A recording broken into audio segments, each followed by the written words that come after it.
Greetings. My name is Ron Satwik, and my topic to present is in India post independence. So let's start. So, introduction to introduce, we'll first talk about the impact on people. The dawn of independence in 1947 marked the beginning of a new chapter for India and its people, a moment filled with hope, pride, unprecedented challenges. On the brighter side, independence gave Indians a renewed sense of identity and freedom, uniting them under a common vision of self governance. It symbolizes the end of a nearly 2 century colonial exploitation and oppression, empowering citizens to rebuild their lives on their own terms. The promise of democracy offered people a voice, right to choose their leaders, and an opportunity to shape the future nation. However, the triumph came with the profound tragedies. Carved the nations into two, leading to the largest mass migration in history. Families were uprooted, torn apart, and forced to abandon their homes as communal violence. The scars of religious cultural divides ran deep, leaving million grieving and the loss of loved ones. Poverty, already rampant under colonial rule, worsened as infrastructure crumbled, industries were disrupted, and resources were scarce.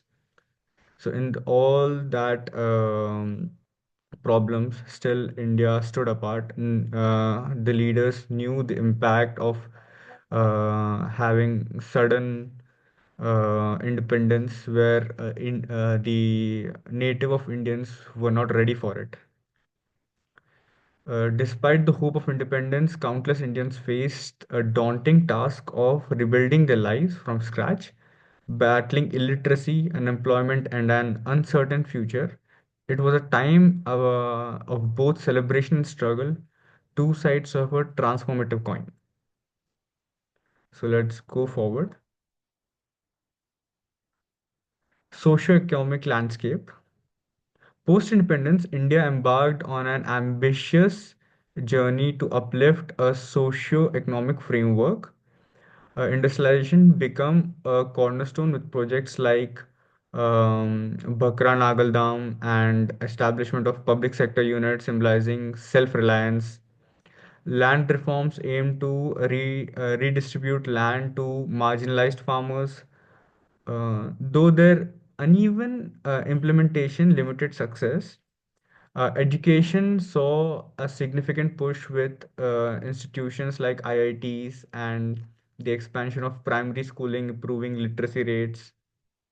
The 5-year plan sought to strengthen agriculture and emphasize on irrigation, fertilizers, rural development to help all the lower class people to make a equal playing ground.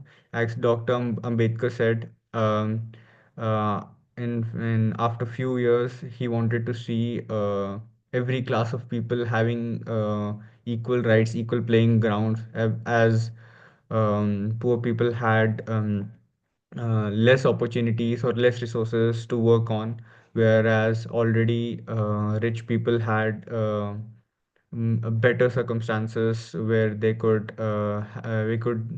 leisurely do their tasks and jobs, where they had least competition, where the lower class people had more competition and more struggles.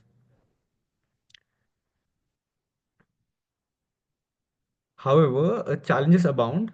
Poverty remained pervasive, and rural-urban divide deepened as urban centers progressed faster. Rapid population growth overwhelmed job markets, leading to unemployment and underemployment. Gender disparities persisted, and the women facing limited access to education and economic opportunities. Caste based discriminations continued to hinder social mobility.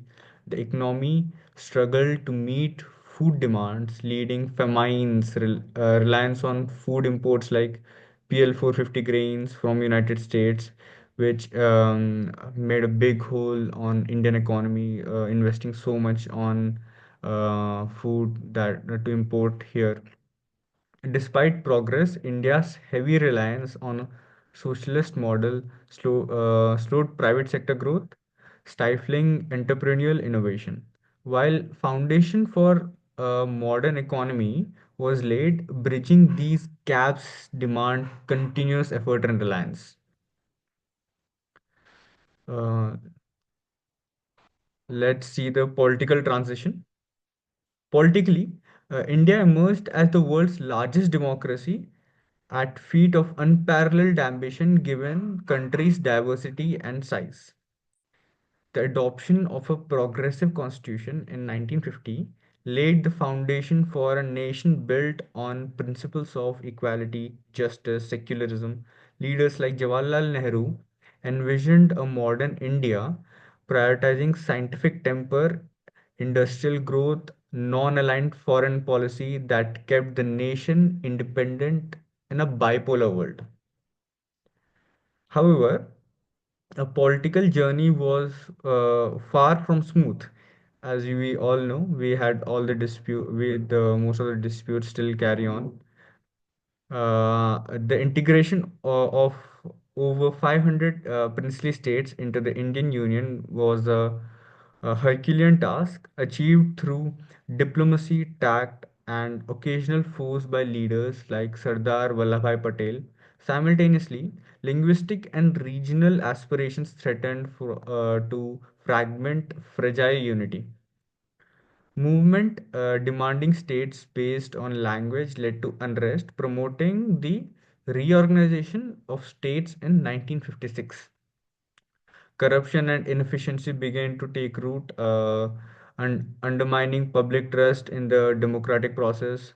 The contentious issue of Kashmir tested the leadership's political will as insurgents and international disputes strained governance.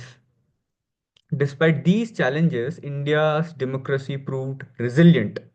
The successful conduct of free election and establishment of democratic institutions provide the framework for political evolution, setting the stage for the world's largest democracy to thrive amidst its complexities. So this is the political transition, how we see the amendment of Article 370 and the fight between Kashmir, fight for Kashmir to be precise. So let's see 10 years down the line where India stood. By 1957, a decade after independence, India had more notable progress. The first general elections in 1952, a massive logistical achievements solidified India's commitment to democracy. The successful conduct on the elections, with millions of people casting their votes for the first time, demonstrated a credibility of India's democratic system. The government embarked on large-scale infrastructure projects like construction dams, the Bhakra Nangal Dam, and steel plants such as the Bokaro, which aimed to foster economic growth and self-sufficiency. Educational institutes like our IITs were established to build a skilled workforce for the future. Even IIT alumni and students are in great demand outside India. However, challenges remained. Food security was a progressing issue, and despite efforts like Green Revolution, many areas continued to experience famine-like conditions, with farmers struggling to meet the demands on expanding population. Agrarian distress led to numerous protests as farmers faced low productivity with heavy taxes. Urbanization took up pace, but rural-urban divide depended.